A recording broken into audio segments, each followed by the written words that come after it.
in New York. I'm Lee McKnight, and I'll be presenting the Internet Backpack Workshop with my colleagues here. We're very pleased to have you with us this Saturday morning.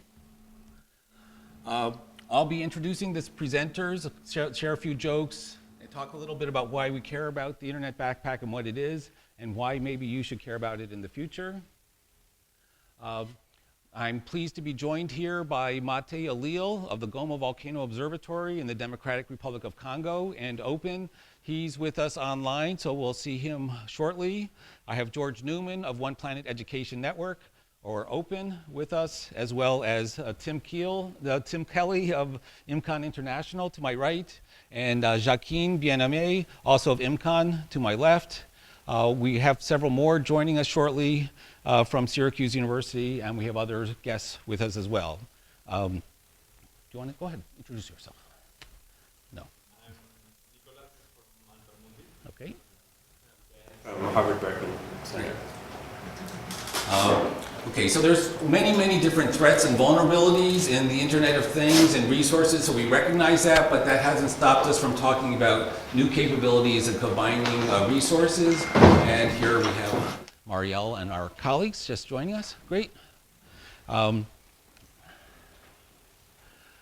So speaking of Syracuse University, YTech and iConsult on perfectly on cue. Come on up and introduce yourself. Hi, I'm Elliel. I'm a grad student at Syracuse University, second year, and leading the iConsult and secretary of the YTech. Hi, and I'm Goma. I'm a first year grad student at Syracuse High School, and came to learn more. Okay, very good. All right, so we have great student resources backing this all up in all kinds of different areas, which I'm not going to go into now. And in the interest of sort of accelerating, like where did we come from to get here, we've been doing work around emergency communication and ad hoc edge systems for a number of years. 5 years ago, we were out watching and observing emergency response drills, the Symphony of Destruction, demonstrating an earlier version of the system called the Intelligent Deployable Augmented Wireless Gateway. So really we've been trying to figure out how to coordinate permissions to maintain security at the edge across edge resources in communities of common interest. We've also been working with the Things Network for a number of years around IoT sensors for education and lab work, and providing these capabilities and training to our students at Syracuse University. Marielle suffered through this lab.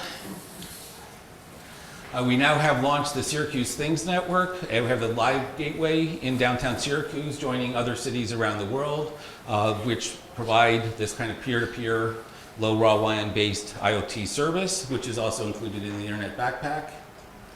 I've done prior research. Okay, rather than going into much more, I'm going to just jump down to this slide here, noting how dangerous Internet of Things security is. Even as we talk about bringing new technology out to people, we have to stay aware of and be concerned about maintaining or doing better than the current status of IoT security. And that's what we're trying to do even as we bring out new resources in the Internet Backpack. Now, this is just from a few years ago, an earlier version. There's a much nicer version that you'll see very shortly. I'm going to just jump down to, in the interest of time, a year and a half ago, Tim Kelly and several Syracuse students were in San Francisco demonstrating an early version of the Internet Backpack at an in case of emergency event of UNICEF. We've now progressed from the sort of theoretical origins of maintaining edge peer-to-peer communication across multiple networks with security in emergencies to what you're about to witness and hear about. So why don't I just stop on this note and turn it to George Newman. We'll go from the theory to the practice right away. George. Okay. Thank you, Lee. I'll take the transfer of the level there. Okay.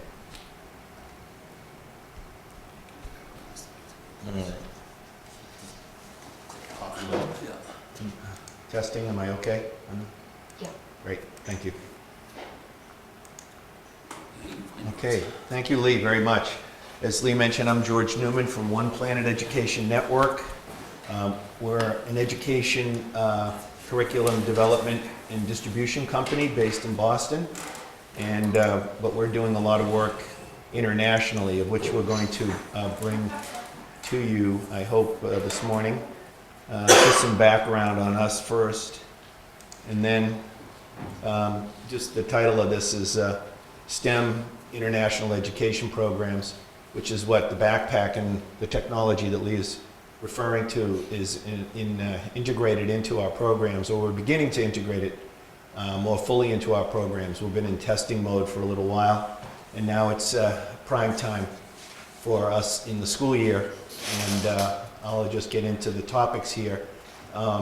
Sustainable agriculture and forestry and emergency services education. We call it community action education.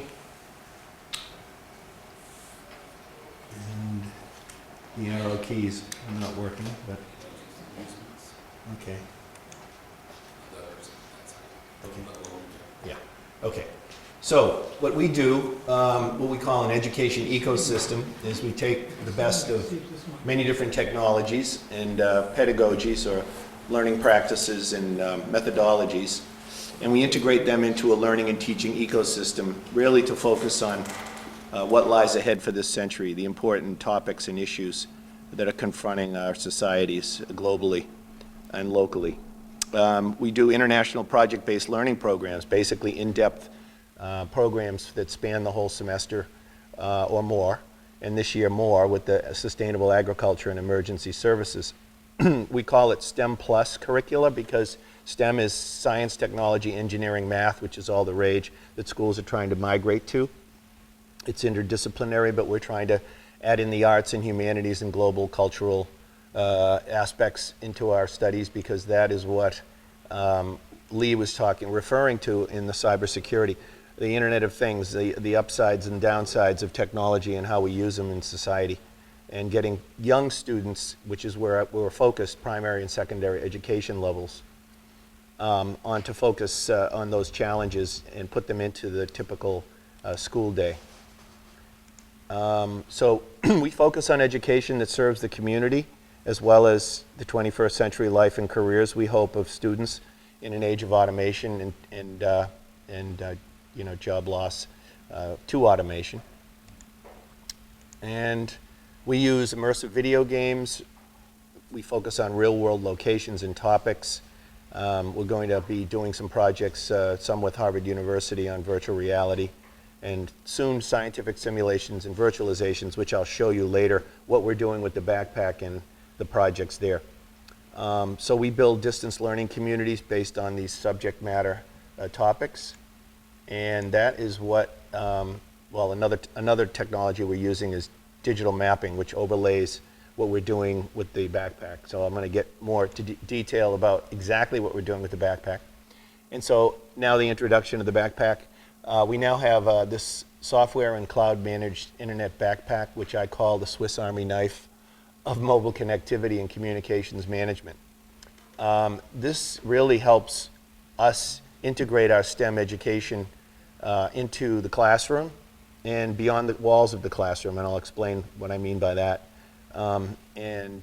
We're going to be, right now we're in, here's just a kind of a nice graphic that explains that the internet backpack can be a mobile classroom.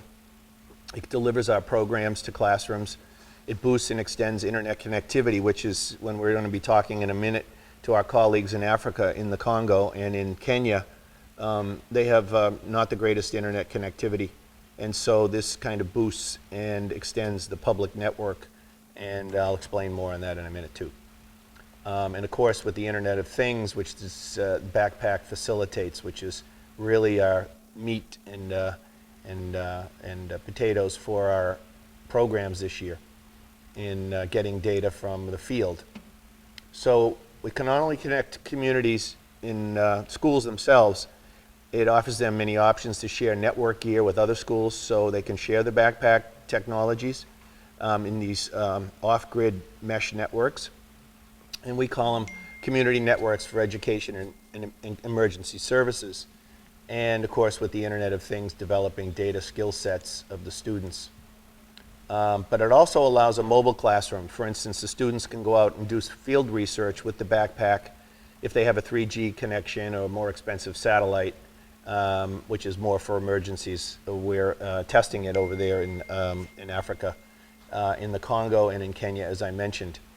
And so we're going to be having our students get out there in the field this year using Skype when they have a good connection to the other students.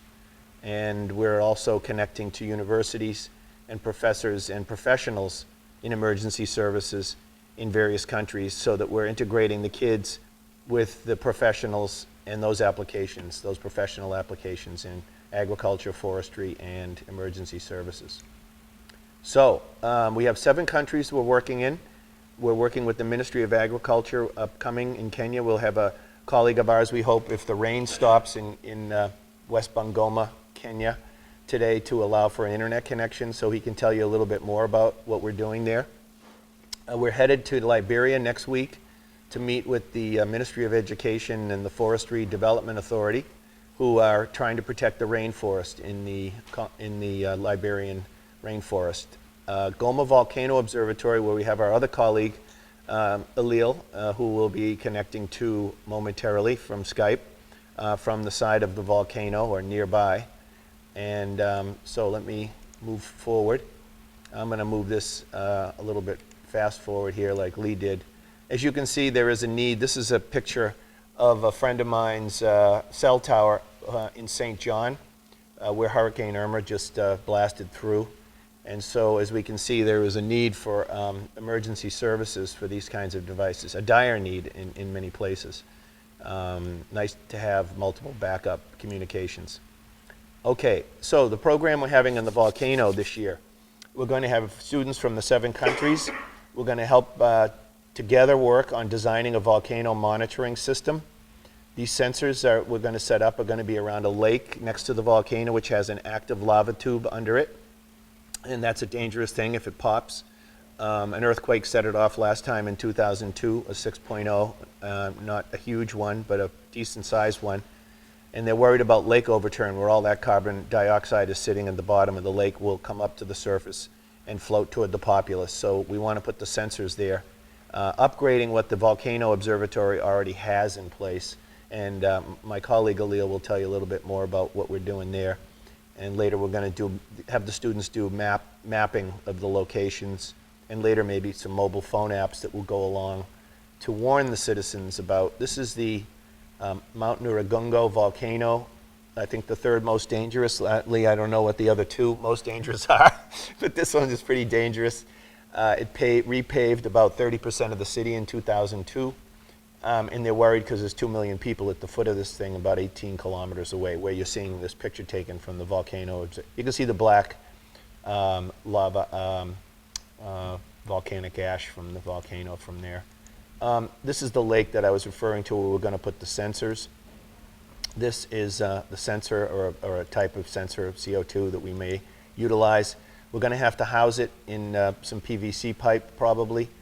To protect it from the rain, and yet still be able to get the gases, to pick up the gases, and with the backpack we'll be able to access those sensors. Here we are in May of this year. I went to the Goma, the city. This is the governor's office residence, kind of a protected area, and we're thinking of planting the sensors along against these trees, strapping them to the trees so that the groundskeepers won't mow them over, which they were doing that day. They were mowing the lawn, so I said we got to get that out of the way. So I'm going to drop out of this and get to my colleague before we get into the discussion of how we're going to do it. Well, why don't you just go back to that diagram Okay. for a second, I'll talk through that. Okay, sure. So- You know, I'm fine with that, yeah. Yeah, okay. Hit that, on a Let me pull it out. presentation mode. Yeah, sure. Go ahead. Yeah, so this is the next step where we're heading towards as the next scale demonstration and test effort in Goma in, Am I in the way? Yeah. coming up in just a few, in the coming months. We don't have an exact deadline, but it would be connecting these several points around from the governor's house on the lake that you just saw to the Volcano Observatory, to a number of other internet users, on the Lake Kivu station, again using the Things Network LoRa gateway as part of this, setting up this IoT data network, and with the internet backpack available just for use as needed, as well as the only thing that can communicate from the top of the volcano so far is the backpack. So why don't, is Mathe out there? Yeah, I think so. Let me Do you see, wanna, see if I can get him. Do you want, Tim, do you want to say some words before we go live to Mathe, or do we want to make this sign? Oh, let's go to live to Mathe, and then we'll come back to you. Okay. That make sense there? Yeah.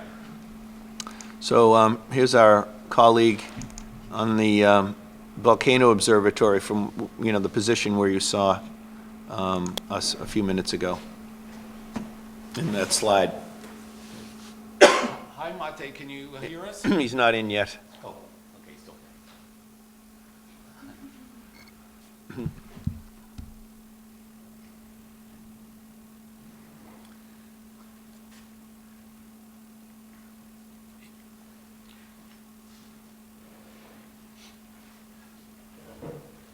Yeah, so, There you go.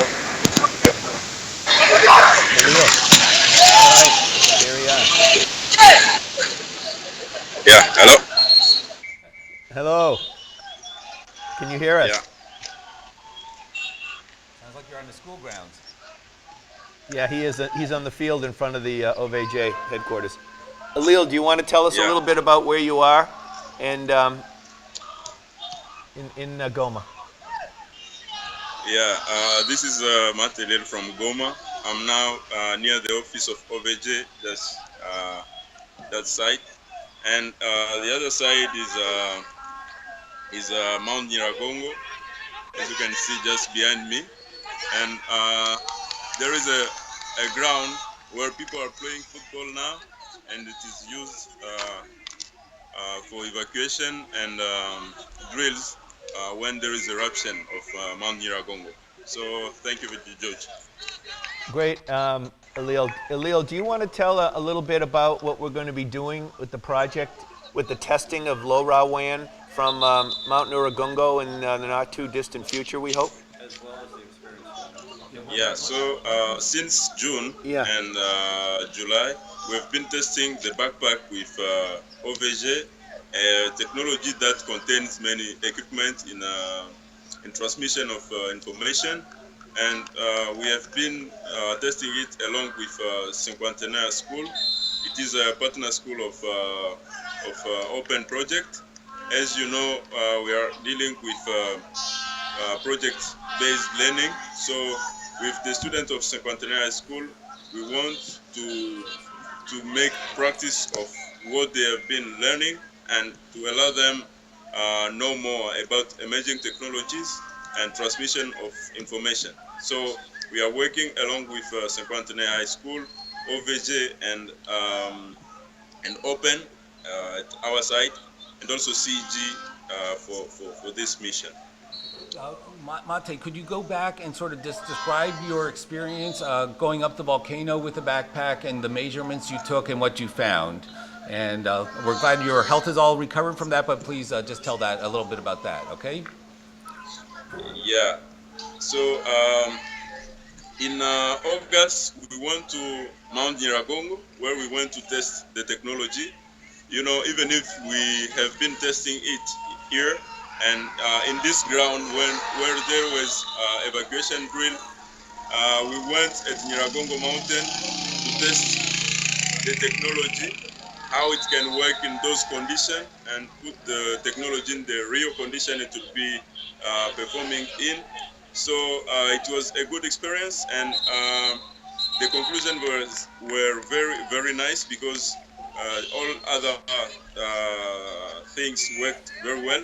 And we developed an application called GridSimX that allowed us to do transmission of information on a very, very low, extremely low bandwidth connection. The connection of Thoraya, called the GMPRS, with bandwidth less than 20 kilobit per second.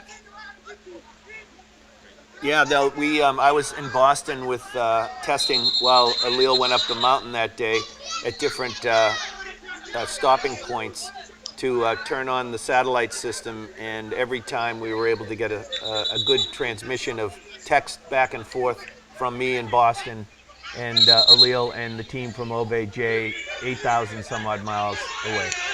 So that day it was a success, And we made it all the way to the top, or Elliel did, should I say, and then suffered the consequences, but spent the night at the top of the volcano. And so we had a good test and more to come. Thank you, Elliel, very much. And Elliel, maybe you can just say a few words about what we're going to try to do in the coming weeks and months in the sensor network on the lake with the school and with OVJ. Just maybe explain a little bit further about the network that we're going to set up. Yeah, so the coming weeks and days, we are going to work with the students and do some testing and implementation of sensors along of Lake Kivu. That is just behind a mountain called Mount Goma. It's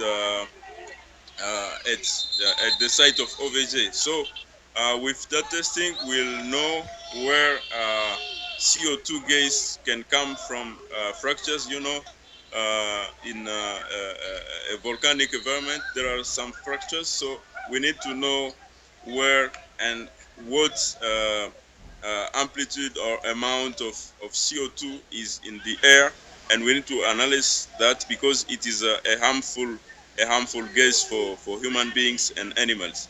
And there are some animals that have already died from this gas that is commonly called here in Goma Mazuko, and it kills many animals, and some people have died in those areas. So if we can do a GIS map of where CO2 is located, and we can see real-time data of what amount of CO2 and how is it going, and extend this to other algorithms in data analysis, we can see how to prevent this and to let people know that there are some dangers that they can be ignoring. Wonderful, and a great description of it and where we want to go. It's going to be a pilot project with the students and with the professionals, with the other students through the backpack going to the cloud repository where the data will reside that other students can access and maybe do some predictive analysis later. But yeah, the gases do float at animal and child level mostly. And it killed a village in Cameroon years ago, not obviously this lake, but in a smaller lake, and so it's devastating. There's also lava tubes that go under this city, which we need to be alert and aware of, and set up warning sensors there. And there's some warning sensors, but this will allow a more efficient real-time access by the volcanologists who would enact an emergency evacuation plan. So it will give them more data, and less people will be injured, we think, and killed in such an eruption, which is inevitable. So we're just beginning this process, but we hope it will yield some great results in the future, given the circumstances. Yeah? Yeah, absolutely, George. Yeah. Mathe, is there anything you'd like to add further at this time? Yeah, so you know, this project, we know that we will do very nice things, and we are going to have good results. As you know, Mount Nyiragongo is a threat for Goma, and when it erupts, it's very difficult. So we think that this project will help, especially for evacuation, to give real-time data. If there are some fractures that are erupting, we can tell people where to move, and they can be safe in this eruption. So that's all that I wanted just to add. Thank you very much. Thank you, Elliel, very much. Yeah. Okay, before we go off, are there anybody here that want to ask Any a questions? A question for Mathe while we got him on? Yeah. Yeah, Elliel, thank you so much for making yourself available and getting over to OVJ. And we are taping and streaming this, so you're on the internet. And but a great presentation, and we appreciate your time. Thank you very much, and greetings to everybody here. All right, thank you, Elliel. Take care. Bye, Yeah. pal. Bye. Thank you very much. Bye now. Bye. Okay. Yeah. Okay. So yeah, we have another colleague of ours. Let me get back quickly, Lee, if I could. Where are my slides? He has not yet, and I think, We'll will you, move to Tim then, and if he does. yeah, I'm going to try to get Bonnie in Kenya, who's going to be working on our sustainable agriculture and forestry project there with sensor networks and students. Similar setup, but a different application, obviously. So we'll see if we can get Mr. Masika, if not on this system, maybe on mine, and we can beam him in and just go over that a little bit. If you can get him in, try. Yeah. He's not on this. Jolie, is he here? Yeah, okay, because I'm not seeing. No, it's okay. I'm just not seeing my colleague here on the system. Okay. But in the meantime, why don't we pass it on to Tim? Why don't you have Tim, so we'll now ask Tim Kelly of Incom to describe in more detail what the current internet backpack contains and how it works and what his current plans are. Okay, Tim, take it away. Thank you, everybody. Do you want to list off the 11 different networks? Okay. So let's see if I can do it I counted on my fingers. So yeah, so in this backpack, we have 11 networks, and let's see if I can do it. We have Bluetooth LE, we have Wi-Fi, we have Wi-Fi ad hoc, we have satellite internet, we have LoRa, we have the GoTenna frequency, we have the internet on some of those, but not on other ones. 3G, we 4G. have Gridstream X for the emergency communication service. We have Gridstream, and I'm only up to 10, and I'm forgetting one. So let's see, what one am I forgetting? You say 3G, 4G? Oh, well, and then, yeah, 3G and 4G. We forgot the mobile, the telecom frequencies. So those are all, of course, it depends. So with these different resources, some are up to the user to use, and some are up to the local environment, and like what other, having Bluetooth and nothing else to use it with is not very good, but having Wi-Fi, similarly, if you don't have anything else to connect with, isn't very helpful. So, but we have this kind of process of, in computer science terms, graceful degradation. So the idea is that you can communicate. If you have 4G, fantastic. You don't need to use a satellite. But if you don't have 4G, but you still want to communicate with somebody a few miles away, you have the GoTenna, or you can even do messaging across the low-rod network up to 10 or 15 miles. And as if you're thinking about this also for an emergency communication use and not just scientific use. And let me see which other ones we're forgetting.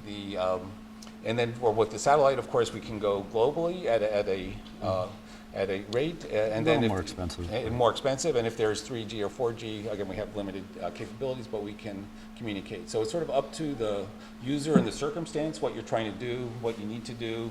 And again, going back to the earlier academic work, we were saying this is for worst case scenario communication. So if you're buried under the rubble in Haiti, that was that you could still at least communicate by Wi-Fi to the next person, and maybe somebody outside the rubble to say I'm here, right? Mm-hmm. So they have that capability up to full internet access, depending on the circumstances. And it doesn't guarantee survival, but it provides more capabilities, especially again in many of the areas we're talking about, like the Congo. This is literally life and death. Gas is flowing up around, and right now people just don't have a way to share information about the conditions around there. Yeah, where this can provide some real help. So this is, as Elliel said, the Goma volcano sits, next to that is a town or a city of 2 million people that literally have no way to know if the lake is going to have excessive CO2 emissions, and or if the volcano is going to erupt and they have any kind of fair warning to evacuate. So looking at that, and I've been working on this. As Lee mentioned, we spent some time with Google last year in San Francisco at an emergency event sponsored by UNICEF. And what was neat about that is we actually spoke with folks who had experienced, as my colleague Joaquin did, the earthquake in Haiti, as well as the one in Nepal, the one in Italy, and some of the hurricane events, like right now, the folks in Puerto Rico are experiencing, where currently a month after the hurricane hit, there's still, over 90% don't have electricity. So they have no way to communicate. They have no way, if something as simple as somebody is having a heart attack and needs to call 911, they don't have that option right now. So by having something like this, it allows that communication experience to exist. So what we have here, we look at this as a mobile way to communicate where networks don't exist and or you have limited capabilities. Whether it is using it for the education purposes as we're working with Open on, or in instances where it's something like FEMA trying to get in and allocate resources and figure out what they need. So this current version of our backpack, again, we're constantly refining it as we use it out in the field. It was really exciting working with George and Elliel to actually see it work going up the side of a volcano. And if you think about it from a geological standpoint, when you're trying to communicate technology and you're talking about I don't even know how tall the volcano is, 11,000 feet of iron and just stuff that would absorb a signal. This was able to work. We were able to have them communicate from the top of the volcano, which is something they've never been able to do before. So it's pretty impressive, just some of the simple applications that we've tested so far. And as Mariel knows, we've got a lot of great ideas. So to kind of go into what's in the backpack, you'll see here, this is a military-grade backpack, so it is heavy duty.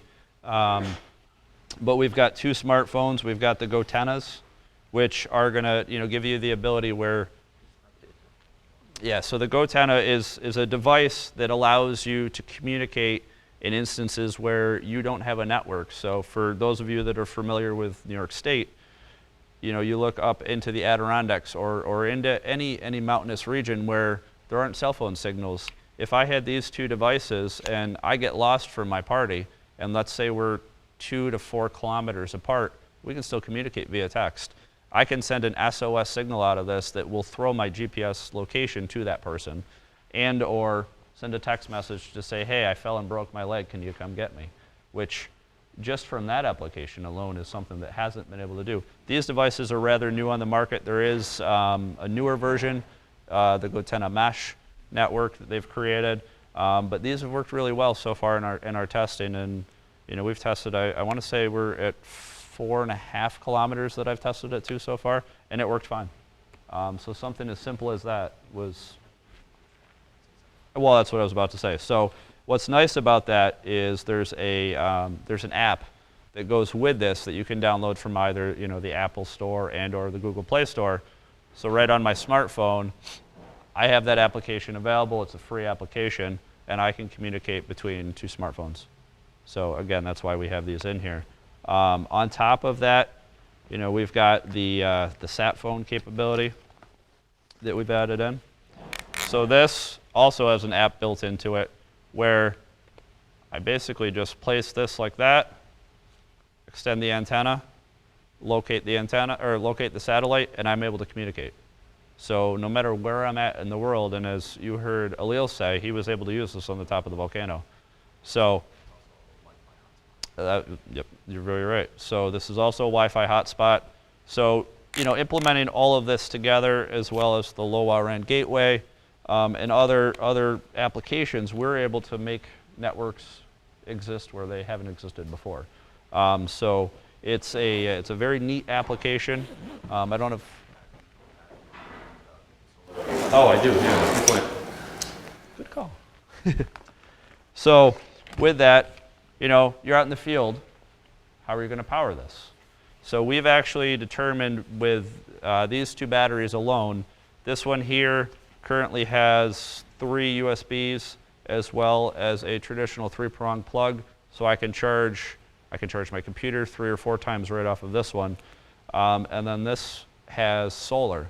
So I've actually been able to charge this with the solar charger, which is pretty neat. So initially, without the solar, we were able to say that we could stay out in the field for up to 5 days with having the ability to power our system. Now we're, rather indefinite. So we're. How much capacity are you carrying with you? I mean, I know the solar, but the amount of solar energy that the solar panel of the power bank collects is not the same amount of energy that it gives. So it can run out of battery and you have to recharge again. So how much capacity do you have in between the two devices? 48,000. 40,000. Yeah.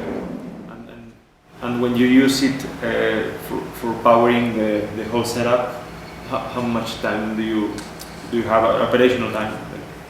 It's a good question. So it truly depends on what you're doing, which device you're trying to power, because their drawdown rate is different. So to charge the phones themselves, I could sit there all day long and have no problems. Set up like the satellite receiver and the two phones powered 24 hours, and that would work. Yes. Yeah, there's a larger solar panel array that we're also considering for this sort of the upgraded version that includes Skype capability, so it uses more bandwidth and it's going to need more power than that. I was going to say that maybe the solar, I don't know if you have experienced it, but probably the solar power will not be enough. Yeah. But there are these foldable solar panels that gives you 100 watts. Yeah, Yeah. so we It's a can, very small surface. So Yeah, it folds out, yeah. again, we're trying to keep it compact, so having something that folds down but can still fit in that back package. The other thing too that we're looking at with this, so as George mentioned, one of the applications we have is with the FDA, which is the forestry division in Liberia, and their job is to protect the rainforest. So I want them to be able to take this thing, and if I've got a laptop and my lunch or whatever I have in there, or a notebook, they can still use it as a backpack, so it's still functional. As of right now, with the devices that are in here, we're looking at about 15 pounds. So I don't want to exceed that too far, because you want this to be something that a school-age kid could carry around if they wanted to. So right now we're probably at the max of that, I would say. So we're looking at how can we further refine the technology within it to limit that weight, so that again anybody could use it. I'm guessing, my hunch again on the power side for many applications or certain users, it might end up having to go up to like 20-pound weight for the full package. Yeah. But that you don't want to go beyond that. We don't want to be like people carrying around 50-pound, 70-pound military packs. That's not the idea. And also you are trying to target a very broad audience. I mean, you are going from the emergency situation where you have to be very low power and very long range, and also very lightweight because they are going to carry it for a long time, Right. to a school and where you need a high bandwidth, high usage, not emergency response, but very intense multimedia experience. So it's a very broad target. There is a active shooter incidents in schools, and also Goma's CO2 issue. So saying emergency response is not part of school, that's not true these days. It has to be having. So we were thinking about this as at least having this kind of emergency functionality also for the school. But beyond that, whether if you're going to extend it to really provide a more permanent installation at a school, then that's probably then we're pushing up the weight, and it's more than we're going to be going over the limits of what we're trying to set. So yeah, there is a range there of needs we're trying to accommodate, and the compromise solution right now is sort of in between. It's not perfect for, it provides, at this low 15-pound weight, you can take a school kid or an emergency responder can take that and deal with it. And also it's a research project, right? I mean, Yeah, you are yeah. learning in the process of Yes, experimenting with it. we're all learning. We've been thousands of Syracuse students, other students around the world have been involved in research related to this. We've been for working on this 15 years. technology for years. Yeah, for 15 years. So loads of people have learned different things.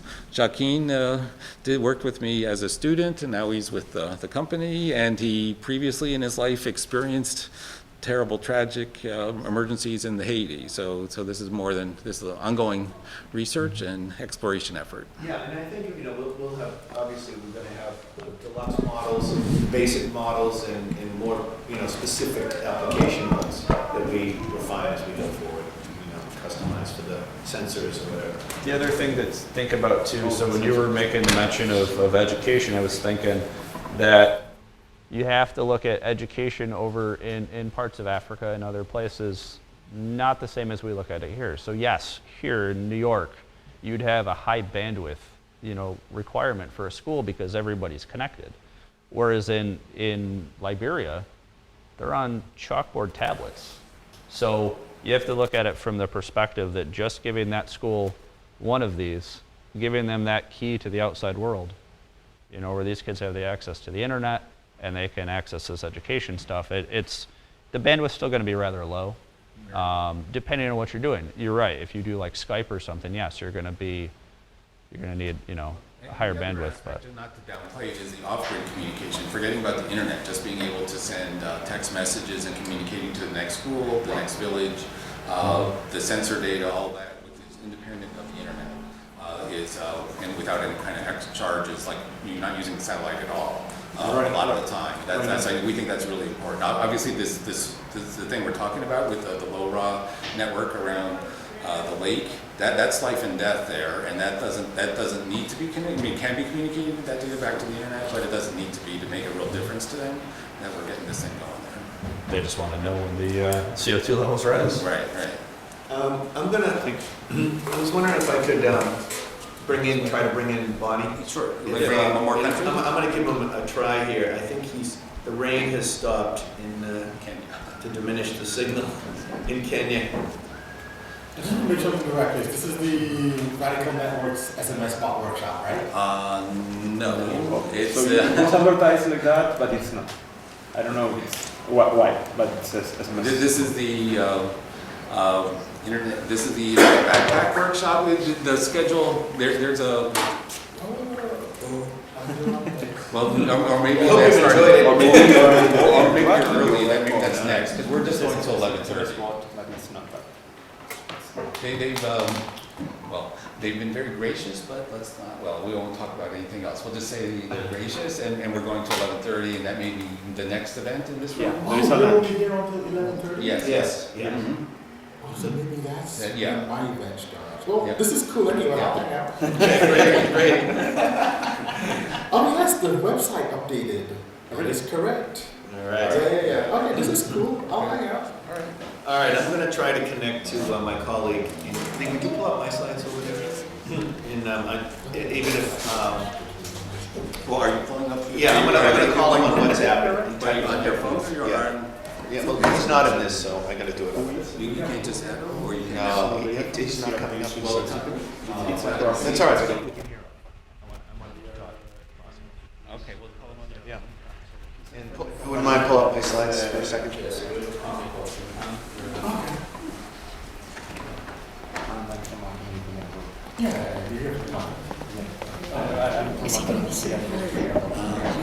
going to sit here.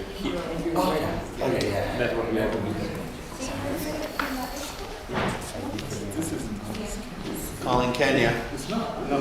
Calling Goma, Kenya. Yes, students. I know. She's not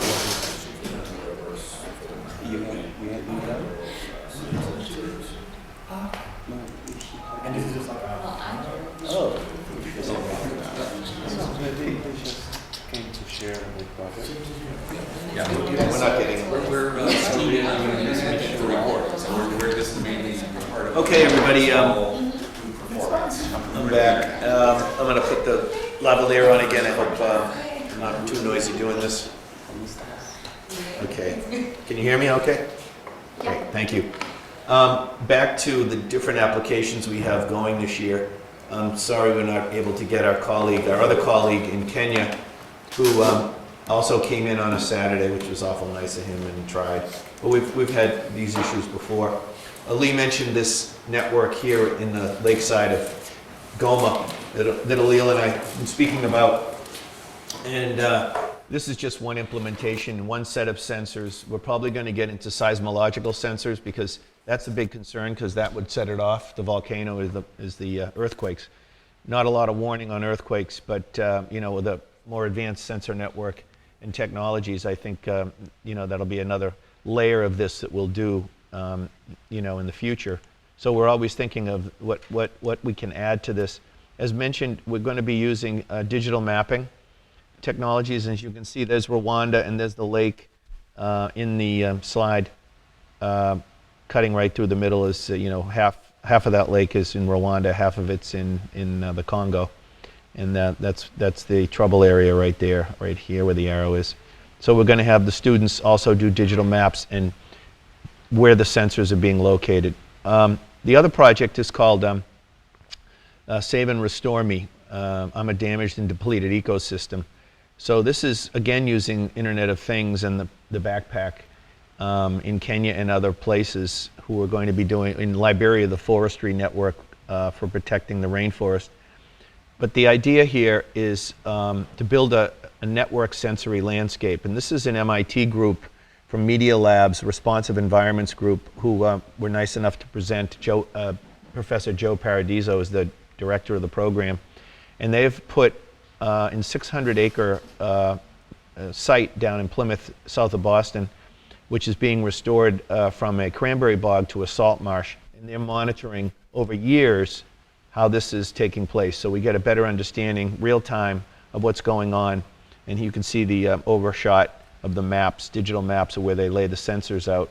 And there's a ton of different kinds of sensors. This is a dream project that MIT, of course, has the capabilities and the people to do this.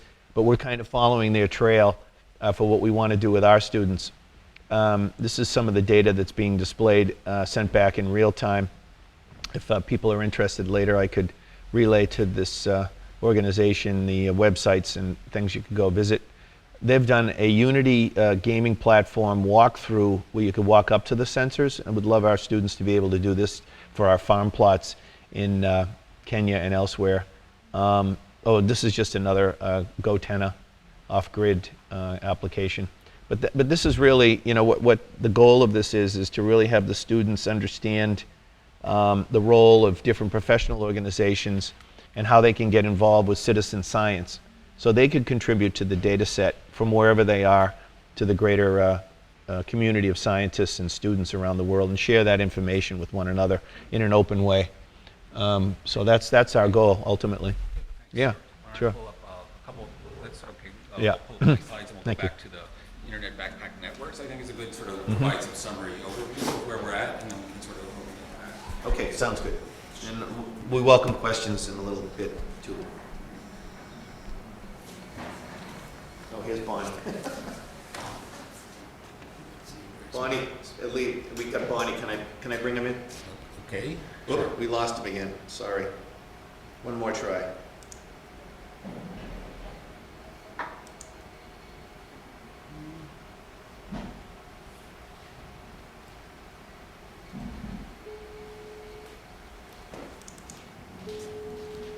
So you said the backpack was 15 pounds, and the stuff you showed didn't add up to 15 pounds.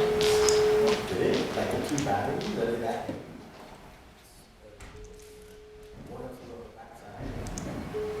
There's the bottom board, something else. Okay, well, we'll wait for We're in him. the part of the Sorry, screen, sorry, there. blocking the screen. That's good. Go ahead. Yeah, so I just wanted to sort of, we mentioned once already this kind of full list. We forgot GPS. How could we forget GPS? Yeah, so, okay, that's the 11th. All right, so obviously many of these networks are things that we already have in our pockets on our cell phones that we don't often think about as a separate network, but GPS is another network resource that we, again, use and combine with multiple different devices and resources in the Internet Backpack. There's also the Bluetooth I mentioned, and then for the Wi-Fi, whether it's mesh or with the central server, we can also be taking advantage of that. So we tried to specify, which frequencies we're across, and we're sort of synchronizing. Ultimately, with the Gridstream overlay cloud service that INCOM provides, that would be providing sort of the management and accounts across all of these networks and devices and resources that would then be shared amongst the community of users that are sort of authorized. Again, the scarce and expensive thing, where is it, is the Thuraya. Connecting to that satellite link is not inexpensive. So it's naturally going to be a constrained resource in pretty much, I can't think of a circumstance, well, it's $4,000 a month unlimited. So if somebody has $4,000 a month for different higher bandwidth service, then we wouldn't need to worry so much about sharing it.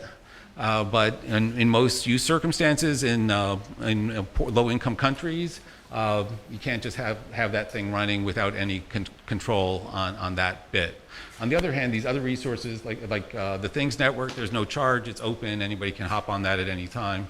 And likewise with the Wi-Fi mesh and the Gotenna mesh. Again, no charges. So we have this kind of mix of resources that are both free, available, adaptive, and then various other pieces as well to provide this kind of formula now that's lightweight enough and portable enough that we're finding real people and real uses in different circumstances for education and emergency response. Let me go back. Any questions about that, or our choices and selection of going to these particular resources? There's sort of a certain logic to them all now that you see them up there.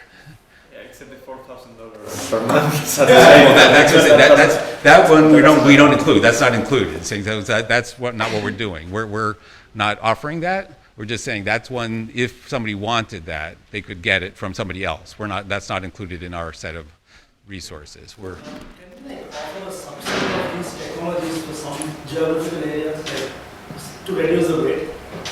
Yeah. So well, actually, most of this is. The funny thing is, it's not actually these that weigh. It's the batteries that are a lot of the weight. So this stuff is not. Yeah. Like I was saying to him, the backpack weighs like 7 pounds. Yeah. So you could get a lighter weight backpack, but you got all this electronics in it. So do you really want to have electronic? Yes. So with respect to the satellite comm module, it clicked something in my head. I know that there's like this block module from Iridium, which is like $12-ish a month. How does that service differ from what your goal is here? Yeah, so we have and why the more expensive? Well, this is okay. So the actual unit itself is like $700 or $500 or $600. So it's not, and it's just there's also other options. So we're the Thoriya is designed to be a hotspot. So this particular device, so it's set up to provide the satellite link to a local Wi-Fi network. So that's a combination there. That's a good fit. But there's also other resources that have a higher capacity for Skyping, which also use more data rate, but there's a different pricing plan. So we're just getting into that set of services where if you have Skyping, it's actually lower per minute charge than the Thoriya, but you have more bandwidth. So, but it also uses a higher data rate because you're now Skyping and you're using video and you're streaming. Well, and it's limited too, so you can go in chunks. You can get 100, 200, 200. Yeah. So you're picking 20 minutes. You can get 20 minutes or 100 minutes. Yeah. So you get a card for it. 400 kilobits per second is like $2,600 a month. Okay. If you did that unlimited. Yeah, that Iridium module is really more of an OEM device, and it's mostly designed it would work well for your sensor network to stream like small packets of sensor data. It definitely wouldn't be appropriate for like voice or any kind of high bandwidth. It would be more for telemetry. Yeah. It's a telemetry. Yeah, sure. So right now the telemetry data, the low raw data, that's like again, it's sort of a separate network, just being in the local community around Goma. You need that to go anywhere. You just want that It goes to the local. Yeah. So if we did want to connect it, that would make a lot of sense. So having the flexibility to sort of again customize and swap out different pieces depending on what people want. Is we were trying to have a bare bones set of like things that most people could find useful in a variety of circumstances. We had a pretty solid view of what we expected it to be able to do, and the more that we've done it, it's further expanded what we can see that our capabilities are, and what not necessarily industry, but what verticals it fits into. We're really kind of excited to see in some of these other countries just the excitement they have of saying, oh, I can get to the internet. Right. And they're not streaming Netflix, they're not posting to Facebook, but if they can send an email to to a colleague or talk to family in another country, you've got something they've never had before. Yeah. No, that's awesome. Yeah, and the sensor, just to get back to that quickly, is the short range to our backpack, and then we go 3G, and then it goes into our data repository. The other students can access it through the cloud, through the management system of the backpack, which is really the power of it, is unifying all these different capabilities.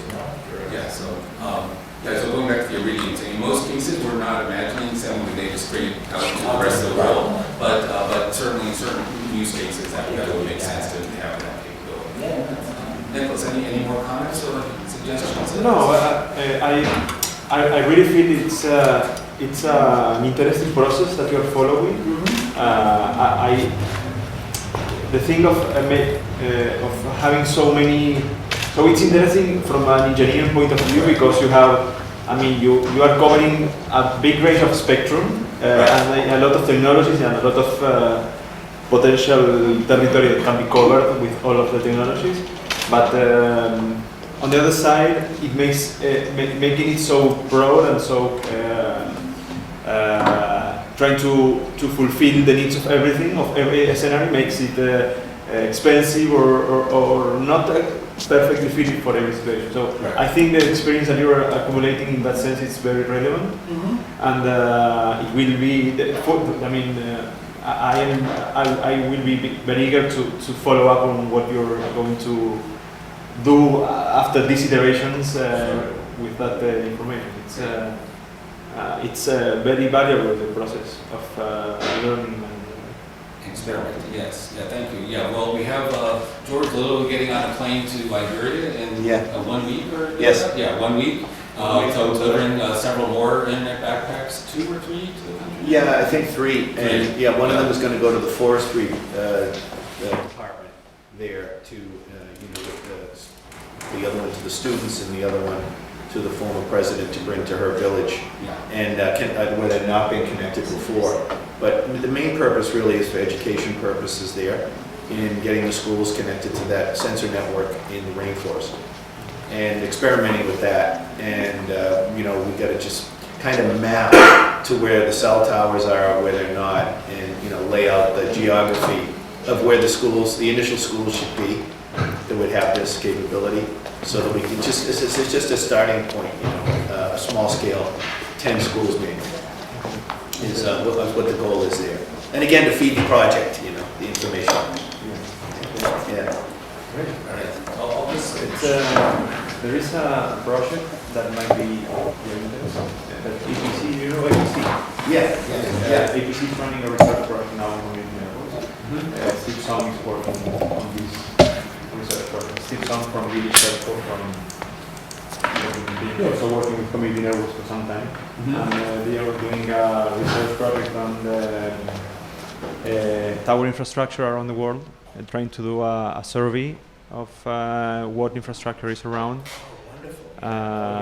It will be an open data project, so you will be able to piggyback on that information. Wonderful. And also, I would be very interested in asking you related to TV whitespace. Have you thought about including TV whitespace technologies and how regulation taps? So we did a white spaces webinar with Columbia University last April, actually. So we have been actively working on TV white spaces, but I haven't yet pushed my colleagues in the company to say, okay, now you got to do this too. But that would make the 12th. So that'd be a logical extension and capability, and we have been coordinating, more broadly with Microsoft and Google and all that. So in this process of getting to this first Democratic Republic of Congo Internet Forum, which will be in June or September, then we would be inviting in companies like Microsoft and Google that have been using TV white spaces. And we might learn a little bit more where for example, if TV white spaces were being used, that could provide one connection out to the schools. We do have plans to bring sort of wireless data networks, whether it's TV white spaces or 24 gigahertz, for a higher capacity, 1 gig backbone into these provinces. So that's part of the overall schema, where we get the internet backpack in to sort of open the door. Then we follow up with a higher capacity wireless data network developed by Chris Sidor, president of NYSERNet, who leads the New York State Education Research Networks and has developed emergency wireless networks in Nepal and Haiti after their earthquakes. So he's experienced building out wireless infrastructure quickly. So so rather than TV whitespace, I think this would be like a phase 3 thing. We throw together a quick 24 gigahertz, 1 gig wireless data network would be the first thing we do. And then once that's up, that could then potentially feed also to a TV whitespace. So there is The problem of TV white space right now, of experimenting on TV white space, is licensing. Here in the United States, you have a wonderful situation because you are able to use. It's not unlicensed, but you can do secondary use without asking for permission. Right. So. So there are very few experiences outside of Google, in Microsoft, and big telcos. One of them is the grammar project from the University of the IITB, IIT Bombay. They are covering very long range and non-line of sight situations that are basically the use case for your project. With low power, like they are using a transceiver, so it's a frequency shifter, it's called. So they use 2.4 802.11b, and they shift the frequency from 2.4 gigahertz to TV whitespace frequencies, and by doing so, they do meshing in TV whitespace with non-line of sight. And that can be done with in the situation of them that they have trees, or it could be in a disaster relief situation where you have buildings that are in the way or whatever, and Libre Router, the project that we are running, that it's going to be available on December. Okay. It's an open source software, open source hardware. Wireless community router for community networks. It will also have a TV whitespace model that will be inexpensive, and you can experiment with this. Sure. We definitely would like to thanks for that. Very, very helpful. Do you have any built yet? We have a first prototype. We are building on top of prior experience. So this is not the first router that our manufacturer has built.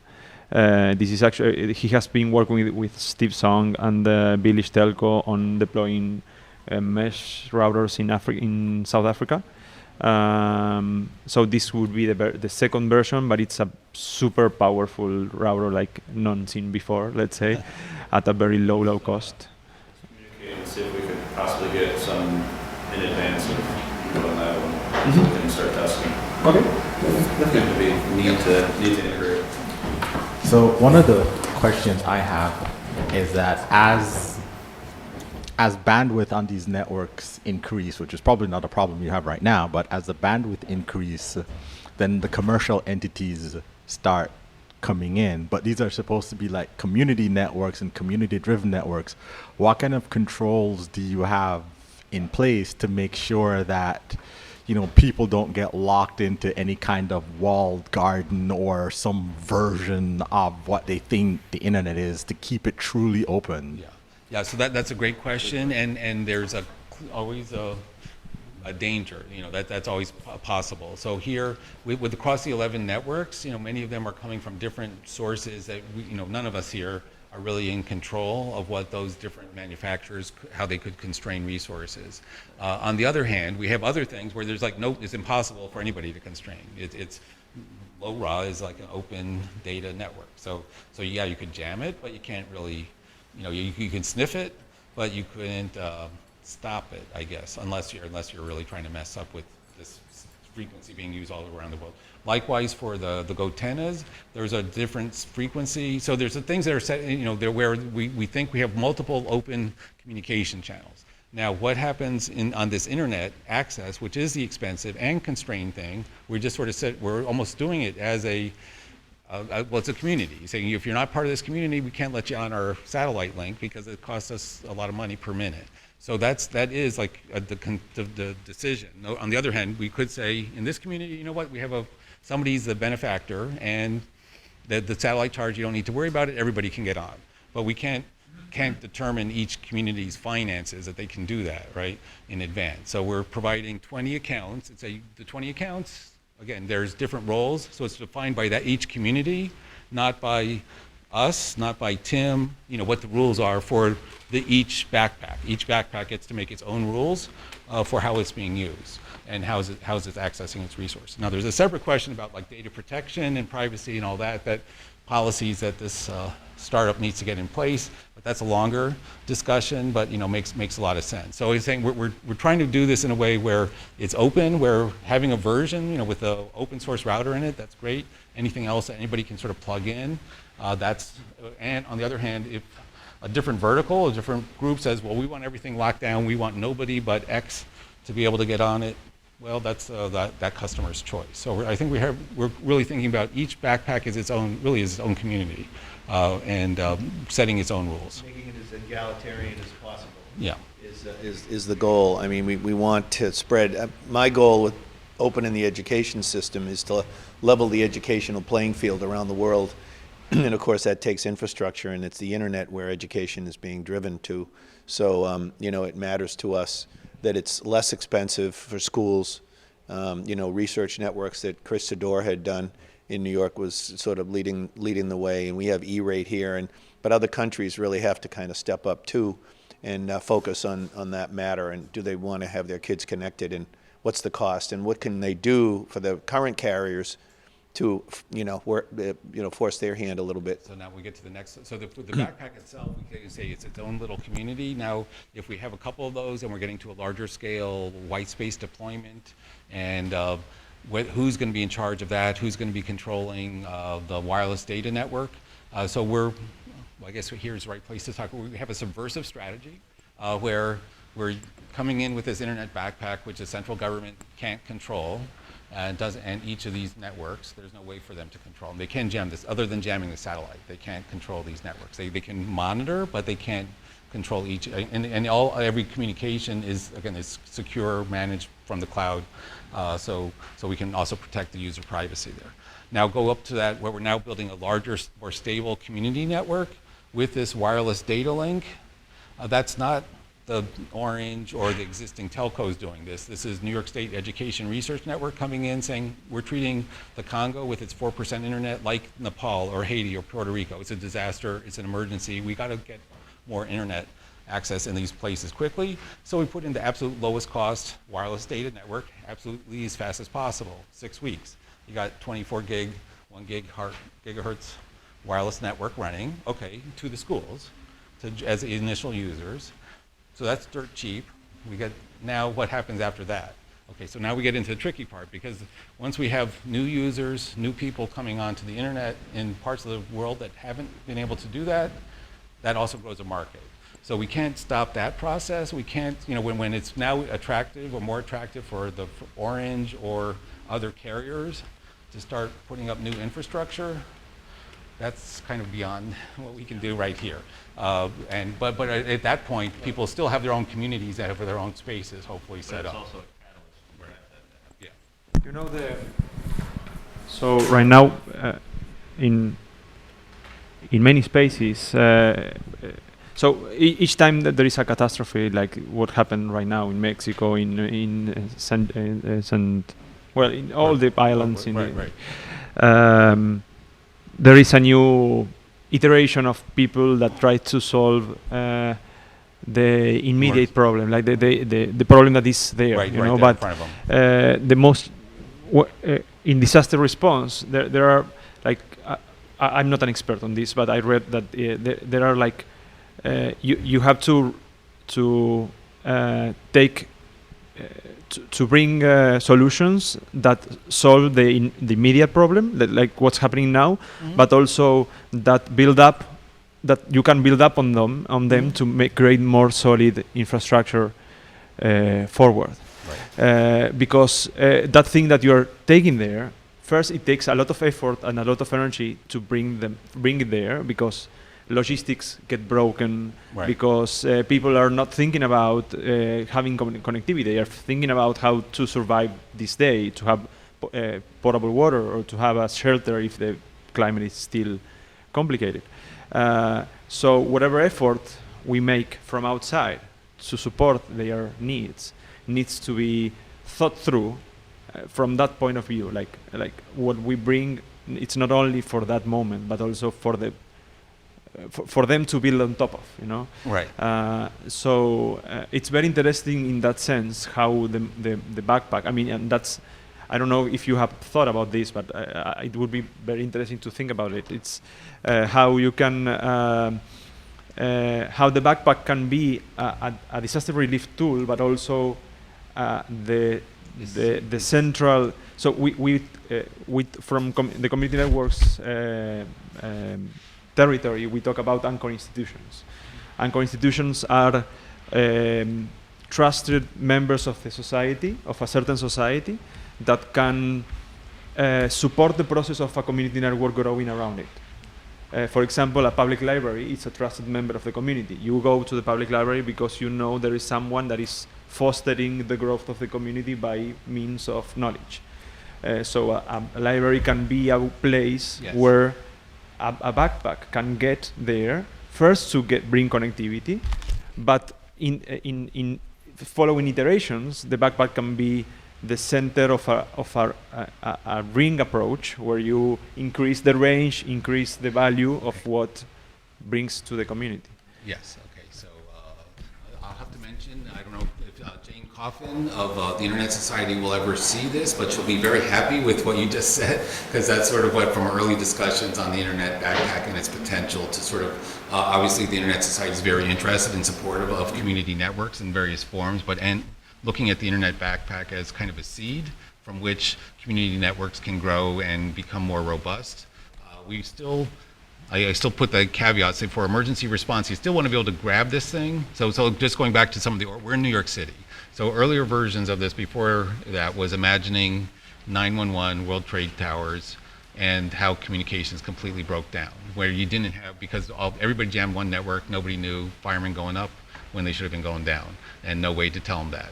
Okay, well this, you know what, there's ways to tell people. You don't have to just listen to the official thing. Other people could be talking and saying what's going on. So this has been, there's all kinds of different scenarios where it's going to be helpful to have this kind of flexible communication capability and sort of build that out at the community level, at a very local level, outside of any kind of central authority, where it's, in different circumstances, it can really be a life and death matter to have that peer edge communication. So that's what we've been trying to sort of build towards over time. And this version, it gets closer. It can do a fair amount. Not everything perfect, and maybe too much for some uses, but we're finding, at least in Congo, where there's a clear and present danger without it, that it's really resonating. And now with Liberia as a second location, it's actually kind of, just in terms of like the collaborative innovation, that Mathe who was on, he's coding for the backpack. So it's not just us here in New York doing things for them, it's them doing it for themselves, figuring things out for themselves as part of the process. And that's kind of the whole design of everything we're trying to do. We don't pretend to know everything here in Syracuse or New York City. Focus on infrastructure and set it free there. Let people evolve it how they want. Infrastructure to your best, interest. And grow it how you need to. Grow your own skills, and we can feed you the internet for those courses, and you can feed us back out, which is the ideal thing with the internet. And the library, to answer, to respond to your central library, I'm an advocate of libraries as a centerpiece for the community, and I'm all for dropping a backpack in libraries that exist out there. And one of the things we're talking about at its early stage with Elliel in the Congo, is the talking about the libraries as a centerpiece for the community, is doing this emergency services test drills with students, getting them involved as well as the professionals, and having that little pod in that school and that school and that school. And if we develop apps that can warn about the gases and the sensors, then we can have a real active community network that can help itself. It doesn't always need an emergency responder group to hold their hand. So it's sort of a self-healing, and evacuations that could be good and bad with social media, as you know. But if we set it up right and we test it and we run these drills, which is what they did. We just did a drill this summer in July with 5,000 people of the most threatened part of that town. This is a picture of what you're looking at in that drill? Yeah. This was the training in June, actually June, I thought it was July, but whatever, June. It was a real run through with the international Red Cross, and other community food distribution. There's a UN peacekeeping force that would be deployed, that are deployed there already. So that soccer field that we saw the kids running around on, that's That's literally where this where took place. the pictures are. Yeah. That's where the drill Yeah, was. and Elliel did a first run with the Go tennis and short-range communications across the field to a colleague with the GPS location, just as a, just a showcase.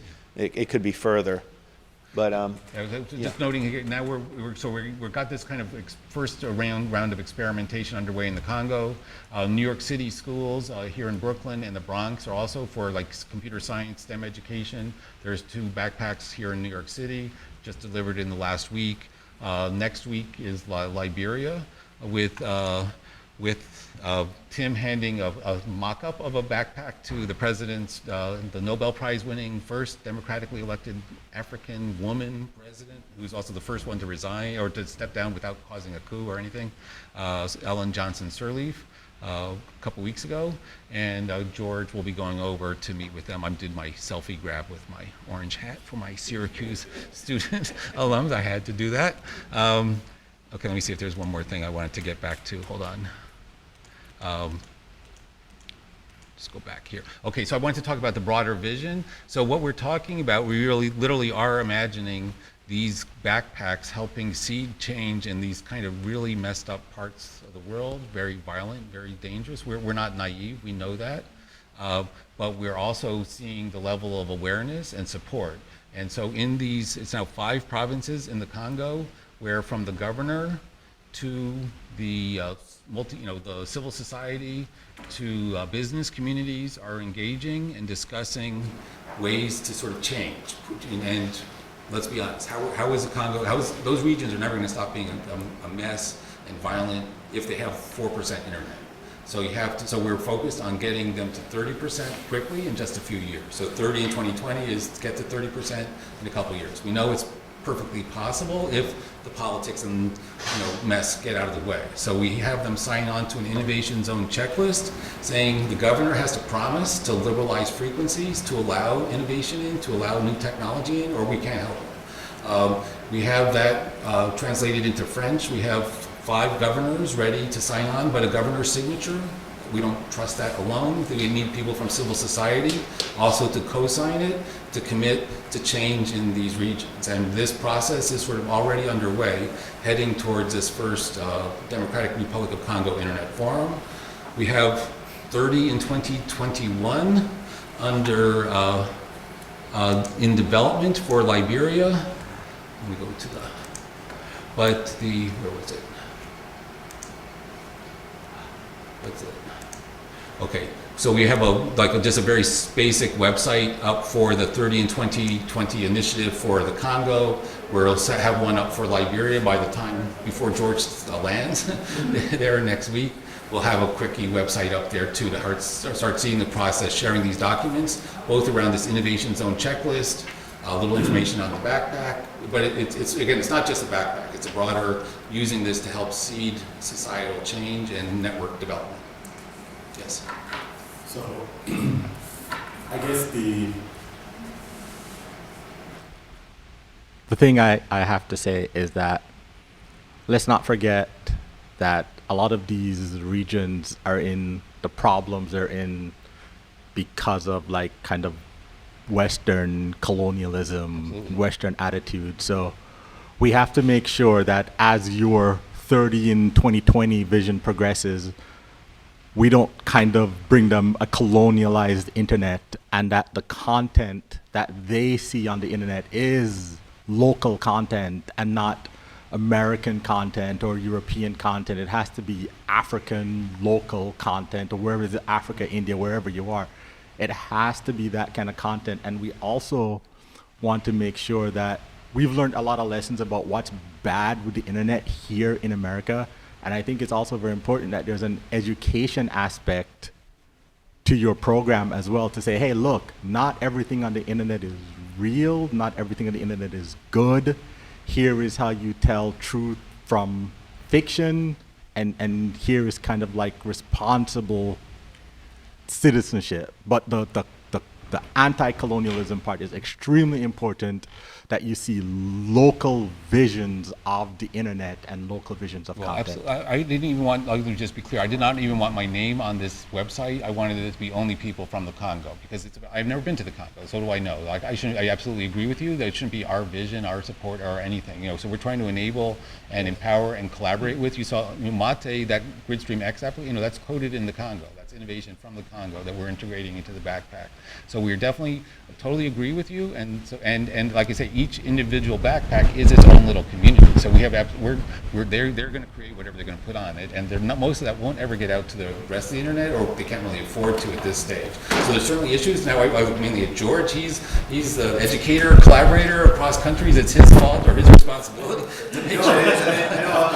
That's not loud and clear. I got the political framework. It is very, very much in my mind about bringing what we bring. We want to bring the technology. It won't be just stripped bare.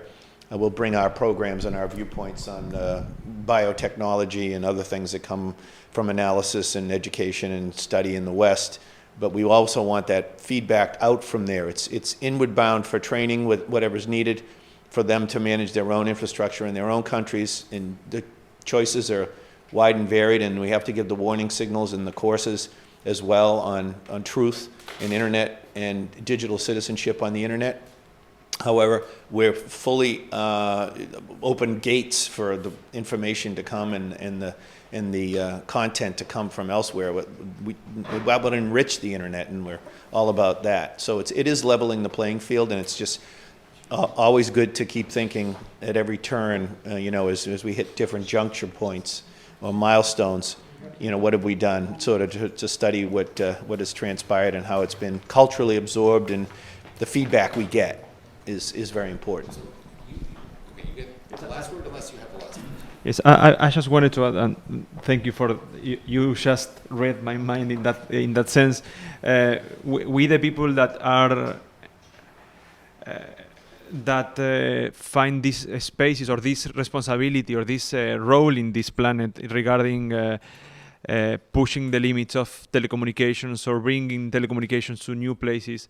We need to be accountable or be conscious about what we are bringing. We need to think about sustainability. We need to think about ownership. We need to think about the locality, and we need to think about how it will affect the culture, and do the process with the people and not for the people. Old guy here with the gray hair. So I've been around a few blocks. I co-founded with the Jamaican utility regulator the Caribbean Internet Forum. So before there was an Internet Governance Forum USA, there was already one for the Caribbean. We were already working across the islands in the Caribbean. We ultimately helped cooperate and collaborate to get a couple new fibers installed through the region, because at the end, what we're applying here is things. I've also worked in the UK when they were trying to build out their broadband. I've also worked in the Mississippi Delta. I understand these circumstances. I've been working at them in different conditions. Here we have now the new condition of having the Internet Backpack Bundle, plus some of these recipes and formulas where it's always been going in and saying, we can't do it, it's up to the community, and we have to sort of help find the change agent, like Mathe. I don't know how you found him, but he's fantastic. So he's now he's now a world star. He's writing the manuals on how to use the Internet Backpack because he has more experience than anybody in the West. Nobody in the West knows better than him in the Congo. He's done it more than anybody, right? Yes. And in that sense, it's fantastic that you have all this experience, and there is a world movement right now that is growing, and it's getting stronger in relation to community networks. Mm-hmm. And most of us are advocating for open content. So if you have all this experience that is super valuable, it would be very, very much appreciated and used if you can open your processes, open your... Everything's open. So absolutely. So anything we're talking about, whether it's the Democratic Republic of Congo Internet Forum, we'd love to have you and all of you come to this in Goma in June or August, and then there'll be one in Liberia too. So we sort of, essentially, right now, I'm the one, it's a Slack group. So we just say, join the Slack group, you're an advisor to the end. But whether you're in Africa, whether you're here in the West, you can all everybody can collaborate and be an advisor and sort of participate. So I'm happy to engage further around, some of the lessons learned, prior ways we've done things to affect change. And we certainly, we see there's other nations that are sort of hearing about this, that might be following this. Basically there's a formula now we're pushing out, saying treat low internet connectivity, it's like an emergency. It's an emergency. You got to change it fast. So what can you do to change it fast? Well, we know how. We can, and if you let us change it fast, then all kinds of other things happen. It does disrupt conditions. We recognize that, but it's not up to us then to restabilize things. It's up to people that live there to manage that change and go through it. But we can help make set it in motion. Yeah. And I'd love you to track us and see how we do with our sustainable agriculture in Kenya and Uganda and the forestry project, because I'm bringing in their local expertise, of course. I'm not bringing in, I might though, some expertise from some other universities around the planet that are leading some sensor work in agriculture. But we want to work closely with those forestry agencies, the local knowledge of the agriculture there and the problems.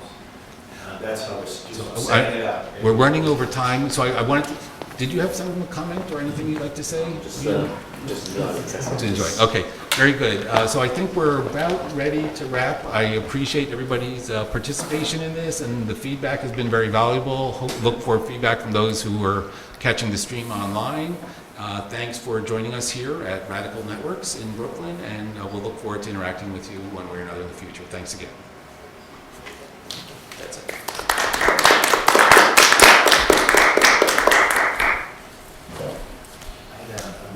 Exchange, I have business cards and stuff. And I don't think that. Yeah, I can give you my. Sure, yeah. Well, actually, you